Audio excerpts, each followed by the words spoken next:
Et maintenant, nous allons parler de l'importance du jeûne dans le combat spirituel. Pour ce qui concerne notre point du jour, nous mettrons l'accent surtout sur la place du jeûne dans cette croisade pour le renversement des principautés personnelles et familiales. Nous parlons beaucoup de l'aspect relatif à la prière, mais il y a également un jeûne partiel de 40 jours qui soutient les prières élevées au cours de cette croisade pour le renversement des principautés personnelles et familiales. Et notre invité pour traiter de ce second point de notre rendez-vous du jour, c'est le pasteur Laurent Ngourandri. Merci beaucoup, pasteur Laurent, d'avoir répondu et accepté notre invitation. Que Dieu vous bénisse. Voilà, nous tenons à préciser pour ceux qui ne connaissent pas le pasteur Laurent, il a plusieurs jeûnes complets de 40 jours. Un jeûne complet, c'est un jeûne qui consiste à ne boire que de l'eau du 1er jusqu'au 40e jour et seulement prendre des vitamines solubles dans l'eau pour jeûner. Et notre invité du jour a donc une grande expérience dans le ministère du jeûne. Nous pouvons le compter au nombre des ministres du jeûne dans notre ministère ici en Côte d'Ivoire. Et avec lui, nous allons montrer l'importance du jeûne et la nécessité de jeûner pendant cette croisade pour le renversement des principautés personnelles et familiales. Pasteur Laurent, la première question que nous allons poser pour être tous au même niveau de compréhension lorsque nous employons l'expression jeûne. Qu'est-ce que c'est que le jeûne et quelles sont les différentes implications rattachées à cet aspect de la vie chrétienne? Dans le ministère, c'est-à-dire à la CMCI, nous jeûnons beaucoup. C'est un ministère de jeûne en réalité. Et nous faisons ce qu'on appelle les jeûnes partiels, c'est-à-dire que nous commençons soit à 6 heures et nous mangeons à 18 heures. Nous faisons aussi les jeûnes complets, c'est-à-dire que nous ne mangeons pas, nous ne buvons que de l'eau. Et selon le dictionnaire, j'ai essayé de fouiller un peu, selon le dictionnaire, il a dit que le jeûne, c'est l'abstinence, l'abstention de nourriture partielle ou totale ou de certaines catégories d'aliments défendus. Mais pour nous, enfants de Dieu, qu'on essaie d'aller un peu plus loin, pour nous, le jeûne, c'est prendre la décision ferme, volontaire. C'est-à-dire qu'on décide volontairement de ne pas manger et de boire l'eau pour une cause, pour peut-être amener la main de Dieu à agir dans un aspect de notre vie ou dans un domaine de la vie de quelqu'un. C'est cela. C'est comme ça. Donc, le jeûne, pour nous, c'est s'abstenir de nourriture et de boire seulement que de l'eau. Voilà, donc nous sommes dans une croisade pour le renversement des principautés personnelles et familiales et depuis sa première édition jusqu'à ce jour, nous rappelons que nous sommes à la 14e édition cette année. Cette croisade a toujours été associée à un jeûne partiel. Au départ, les croisades se tenaient sur 21 jours, ensuite 40 jours.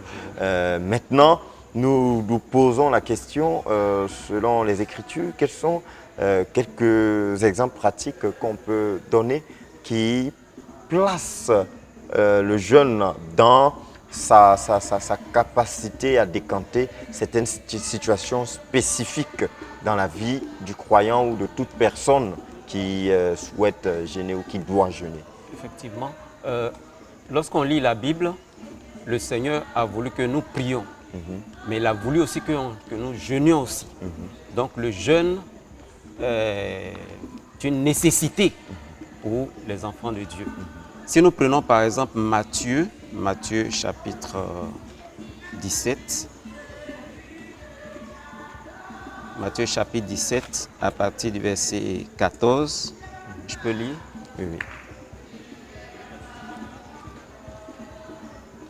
Matthieu 17, verset 14. Oui. Matthieu 17, à partir du verset 14. Lorsqu'il fut arrivé près de la foule, un homme vint se jeter à genoux devant Jésus et dit: Seigneur, aie pitié de mon fils qui est lunatique et qui souffre cruellement.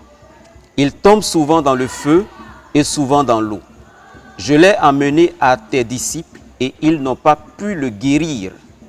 Race incrédule et perverse, répondit Jésus, jusqu'à quand serai-je avec vous? Jusqu'à quand vous supporterai-je? Amenez-le-moi ici. Jésus parla sévèrement au démon qui sortit de lui et l'enfant fut guéri à l'heure même. Alors les disciples s'approchèrent de Jésus et lui dirent en particulier, « Pourquoi n'avons-nous pu chasser ce démon? C'est à cause de votre incrédulité, leur dit Jésus. Je vous le dis en vérité, si vous aviez de la foi comme un grain de sénévé, vous diriez à cette montagne, transporte-toi d'ici et là, et elle se transporterait. Rien ne vous serait impossible. Mais cette sorte de démon ne sort que par la prière et par le jeûne. Amen. Cet incident permet au Seigneur Jésus d'ouvrir nos yeux, de nous permettre de voir une réalité fondamentale. C'est vrai que le Seigneur parle d'incrédulité. C'est-à-dire que dans un combat contre les démons, il est fondamental d'avoir la foi. La foi est nécessaire pour déplacer les montagnes. Mais le Seigneur souligne ici quelque chose qui est fondamental, que pour chasser, il y a une catégorie de démons qu'il faut chasser en associant la prière, en associant le jeûne à la prière. C'est cela. C'est comme ça.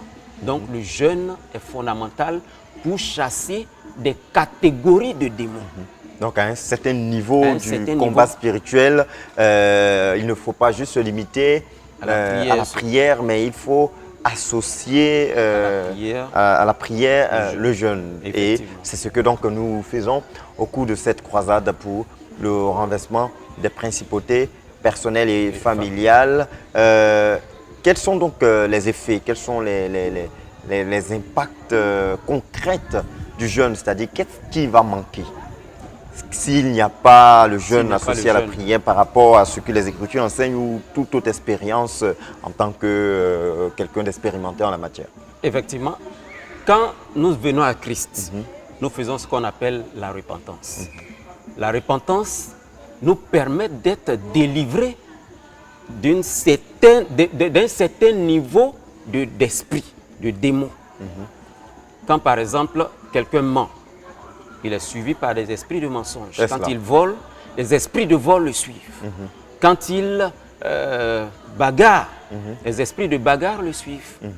Quand tu te repens, tu dis, Seigneur Jésus, je suis un voleur. J'ai volé les 5 francs de mon papa, ou j'ai volé les 10 francs de ma maman. Pardonne-moi. Enlève les conséquences de ce péché sur ma vie.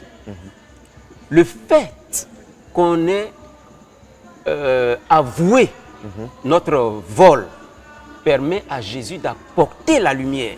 Donc ça, c'est le premier niveau même de délivrance. Donc les démons qui sont associés au vol, au mensonge, au péché, déjà quand ces péchés sont confessés, les démons fuient automatiquement parce que la lumière arrive. Mais quand quelqu'un a fini de se repentir, ce n'est pas tous les démons qui vont. Il faut d'autres choses que l'enfant de Dieu doit faire. C'est pour cela que nous faisons ce qu'on appelle le brisement de liens, qui est la délivrance de la sorcellerie. Parce que quand je naissais par exemple, mon père allait voir l'eau que nous adorons dans notre village, que voilà mon enfant, il faut prendre soin de lui. Le fait qu'il ait dit à l'eau que voilà mon enfant, prends soin de lui, c'est-à-dire qu'il me consacre aux esprits des eaux. Même quand on a accepté Jésus et que je suis consacré aux esprits des eaux, les esprits des eaux sont toujours là. Il faut quelque chose d'autre pour chasser ces esprits-là, pour ne pas que ces esprits-là nous suivent. Donc quelqu'un peut accepter Jésus, mais les esprits des eaux suivent la personne. J'ai fini la repentance, j'ai confessé mes péchés. Tous les démons qui sont associés au péché, puisque je me suis repenti, les démons s'en vont. Mais quand je vais voir un marabout et que je consulte le marabout, quand le marabout invoque ses esprits, c'est un lien que j'ai tissé entre moi et les esprits du marabout. Et ces esprits vont me suivre partout où je vais. Même en allant à l'église, les esprits te suivent.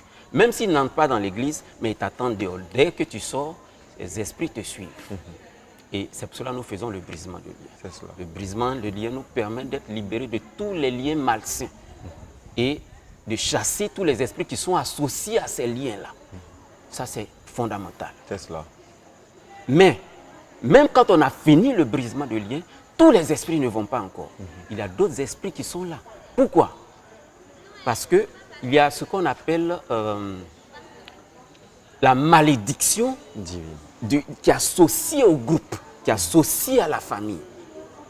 Quand la famille pêche et que Dieu maudit la famille, les démons qui viennent à cause de la malédiction sur la famille couvrent aussi la personne qui a accepté Jésus, qui a fini le brisement de lien. C'est-à-dire, j'ai fini ma repentance, j'ai fait mon brisement de lien, mais la malédiction qui couvre la famille aussi est aussi sur ma personne, puisque j'ai fini le brisement de lien autre, mais à cause de la malédiction qui est attachée à la famille, cette même malédiction aussi a des effets aussi sur ma vie. Sur ma vie. Ça, c'est comme ça.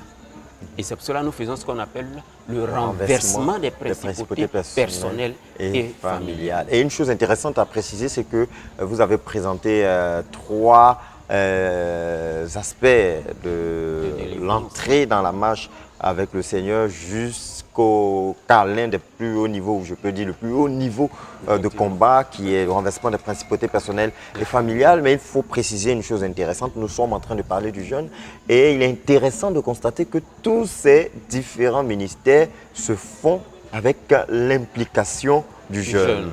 Jeûne partiel pour la repentance, jeûne pour le brisement des liens malsains et jeûne pendant le renversement des principautés personnelles et familiales. Pasteur, qu'est-ce qui explique et quels sont ces différents aspects du jeûne qui rentrent en ligne de compte dans ces différents niveaux de ministère? Le jeûne même adoucit l'esprit. Quand quelqu'un entre dans le jeûne, par exemple, pour la repentance, c'est une manière de s'humilier devant Dieu pour amener son esprit à être plus concentré, à plus voir réellement le mal qu'il a fait à Dieu. Donc, nous jeûnons juste pour amener l'esprit à se concentrer. Quand nous faisons le jeûne pour le brisement des liens malsains, il faut le jeûne pour attaquer ce genre d'esprit aussi. C'est cela, comme le passage que vous venez de lire. C'est-à-dire que là, on ne fait pas en partiel, mais en complet. En complet, parce que c'est fondamental. Les démons sont à un autre niveau. Il faut quelque chose de coriace pour les attaquer. C'est cela. Donc c'est fondamental. Et quand on rentre dans le renversement des principautés, vous l'avez expliqué en long et en large, nous jeûnons également. Une chose intéressante aussi à préciser, c'est que l'un des aspects pratiques du renversement des principautés, c'est l'importunité et aussi la supplication à Dieu. Pour prendre par exemple l'exemple de l'histoire du peuple de Ninive, est-ce que nous pouvons créer une corrélation entre la supplication pour la famille associée aux jeunes ou à la croisade pour le renversement des principautés personnelles et familiales et le peuple de Ninive qui a dû entrer dans un jeûne pour également prier? Jonas a été demander pardon à Dieu. Jonas a été envoyé par le Seigneur au peuple de Ninive et ceux-ci, après le passage, le message donné par Jonas, en tout cas, se sont sentis obligés de jeûner. Et même les animaux ont jeûné ce jour-là. Parce qu'ils ont vu leur culpabilité, effectivement, le mal qu'ils ont fait à Dieu. Et ils voulaient vraiment que Dieu pardonne. Et donc, ils se sont lancés dans le jeûne pour ne pas que Dieu les frappe. C'est-à-dire que le jeûne est une arme, comme la prière. On associe deux armes. Le frère, le pasteur Zacharias Tane-Fomam, le fondateur de notre œuvre, la CMCI, disait que la prière est comme avoir un pied et le jeûne comme avoir le deuxième pied. Donc, quand quelqu'un prie, il marche avec un seul pied. Mais en jeûnant, on marche avec les deux pieds. Donc, les deux pieds nous permettent d'être posés. C'est-à-dire que tu es quelqu'un qu'on ne peut pas déraciner. Tu deviens fort, stable. Mais quand tu pries seulement, il te manque quelque chose. Tu es comme un handicapé. Donc le jeûne et la prière te permettent d'être stable, fort, et d'attaquer l'ennemi, de le renverser et avoir la victoire. Voilà. Et un autre aspect du jeûne, toujours parlant du frère Jacques, il a symbolisé la prière comme étant les rails sur lesquels se déplace la locomotive de la puissance de Dieu. Et si la prière doit être considérée comme les rails, le jeûne est donc la graisse à mettre sur... Voilà, ça illustre clairement le fait qu'il y a une complémentarité entre la prière et le jeûne. Nous allons finir. Une chose intéressante aussi qu'on découvre dans la Bible, il y a le cas de Daniel. Le cas de Daniel qui était en captivité avec, on peut dire symboliquement, sa famille. Et est-ce qu'on peut créer un lien entre ce que Daniel a fait par rapport à la situation de sa famille avec le croyant pour qu'on voie qu'à un certain niveau, si le jeûne n'est pas associé à la prière, il y a quelque chose qui manque. Daniel, j'avais lu, j'ai lu plusieurs fois le livre de Daniel. J'ai vu les grandes choses que Daniel a faites dans la Bible. Dans Daniel chapitre 10, nous voyons que Daniel lit la Bible. Il découvre une vérité. Et qu'est-ce qu'il fait? Il décide alors de jeûner et de prier pour que la volonté de Dieu s'accomplisse. Et qu'est-ce qu'il décide? Il décide de prendre un jeûne partiel de 21 jours. Et pendant qu'il avançait, il ne voyait rien se passer. C'est un jour, dans une vision, un ange vient et lui dit que, ah, vraiment, le jour où tu as commencé à prier, Dieu avait déjà répondu à ta prière. Mais le prince de Perse s'est opposé. C'est ce qui a fait que la réponse a duré. Mais comme tu as persévéré, ça nous a permis de dépêcher un autre ange qui est en train de lutter. Et moi aussi, je suis venu t'apporter la réponse. C'est cela. Donc, ici, l'histoire nous permet de voir quelque chose de fondamental, de très important. Le jeûne permet d'ouvrir la guerre, de déclencher la guerre. C'est-à-dire que quelqu'un qui ne jeûne pas, il y a des choses qu'il ne verra jamais dans sa vie. Le jeûne a permis à Daniel d'ouvrir le ciel et de dépêcher un ange vers lui. Et même de déclencher, c'est-à-dire que de provoquer le prince de Perse qui dirige, c'est-à-dire que quand on parle du prince de Perse, c'est-à-dire que c'est la principauté, c'est le démon, l'autorité spirituelle, c'est-à-dire que le démon qui gouverne la Perse. C'est comme ça. Donc, son jeûne a provoqué ce démon.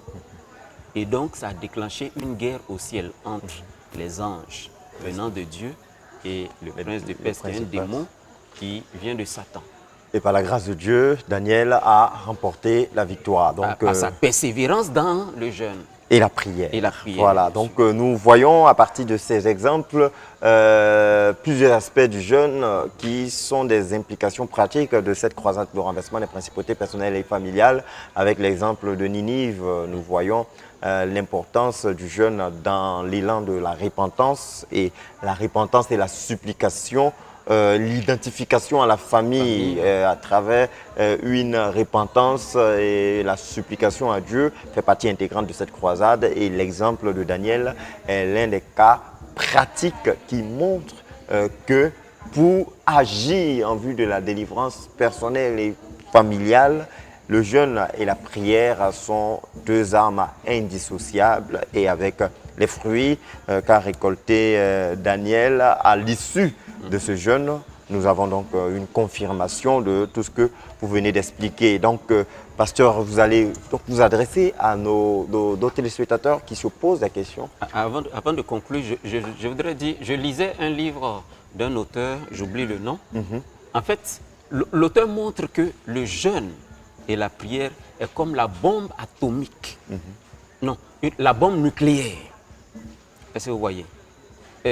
Quand quelqu'un jeûne et prie, il permet à Dieu c'est-à-dire que ça nous permet de puiser dans cette ressource-là, dans ce moule-là. Il disait que l'uranium, par exemple, qu'on utilise, nous permet de faire des centrales nucléaires. Et si nous avons l'uranium comme les balles de tennis, ça peut alimenter toute une ville.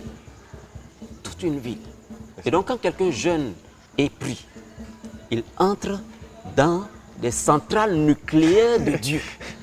Et c'est-à-dire que les dégâts que ça cause dans le monde des ténèbres, c'est énorme. C'est énorme. Parce que vous voyez par exemple la bombe atomique qui est tombée sur Hiroshima.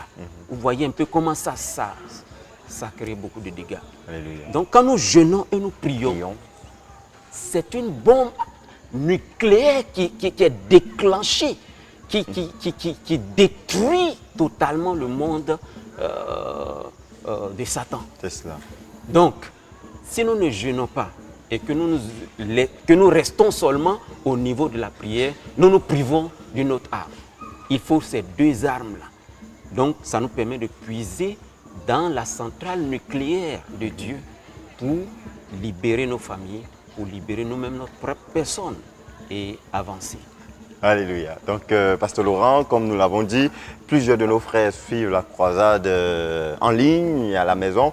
Peut-être d'aucuns découvrent donc l'importance du jeûne dans la croisade et plusieurs peut-être ne trouvaient pas nécessaire de jeûner. Avec tout ce que nous avons partagé, nous pensons qu'il y a de quoi entrer dans le jeûne. Donc, quels sont les mots que vous pouvez adresser à nos téléspectateurs pour les encourager à ne pas seulement se limiter à la prière, mais à associer le jeûne partiel dans lequel l'Église est engagée au cours de cette croisade? Un hygiéniste américain du nom de Shelton disait que le jeûne doit être pour nous comme l'air que nous respirons, comme les vitamines que nous utilisons, comme l'eau que nous buvons. C'est-à-dire que l'homme en réalité doit pratiquer le jeûne. Ça doit être pour nous une vie. Et donc se priver du jeûne, c'est décider que on ne veut pas aller loin. Mais en ce qui concerne le renversement des principautés personnelles et familiales, le jeûne est fondamental. Il faut associer au jeûne et il faut associer à la prière le jeûne. On ne doit pas seulement se contenter de prier. Il faut tout faire pour jeûner. Parce que le jeûne et la prière nous permettent d'avancer, nous permettent d'avoir beaucoup de richesses et de remporter beaucoup de victoires. Il faut absolument jeûner. Voilà. C'est fondamental, c'est nécessaire. Alléluia. Donc, merci beaucoup. Nous rappelons à nos téléspectateurs que nous étions avec le pasteur Andringoran Laurent, avec qui nous avons parlé de l'importance du jeûne dans le combat spirituel, particulièrement pour ce qui nous concerne, cette période, le jeûne dans la croisade pour le renversement des principautés personnelles et familiales. Merci beaucoup, pasteur, et nous vous souhaitons une très bonne suite de croisade et que le Seigneur vous bénisse abondamment. Amen. Soyez bénis. Amen. Donc, chers téléspectateurs, c'est ici que prend fin ce numéro du grand magazine de la croisade pour le renversement des principautés personnelles et familiales. Nous rappelons que la croisade a ouvert ses portes depuis le 1er juillet et se poursuivra jusqu'au 9 août. Un lieu à Thiékwa, également pour ceux qui sont dans l'incapacité de suivre cette croisade en présentiel sur le site à Thiékwa, vous pouvez le suivre sur les antennes de la radio-télévision Voix de la Croix. Vous pouvez la suivre sur les antennes de la radio-télévision Voix de la Croix et sur nos pages Facebook et YouTube, CMCI Côte d'Ivoire et RTVC Côte d'Ivoire. Jean-Christian Poily et Jocelyn Cabran était à la réalisation, Esdras Tanguy et Amisha Louis Gérard étaient à la gestion du son, Dacro Hubert et Bertrand Yao ont assuré le cadrage. C'est eux qui nous permettent d'être dans vos maisons à travers votre écran. Quant à nous, nous vous donnons rendez-vous demain pour un nouveau numéro du grand magazine de la croisade pour le renversement des principautés personnelles et familiales. Que le Seigneur soit avec vous et restez connectés sur les antennes de la radio-télévision Voix de la Croix, la chaîne de la Bible.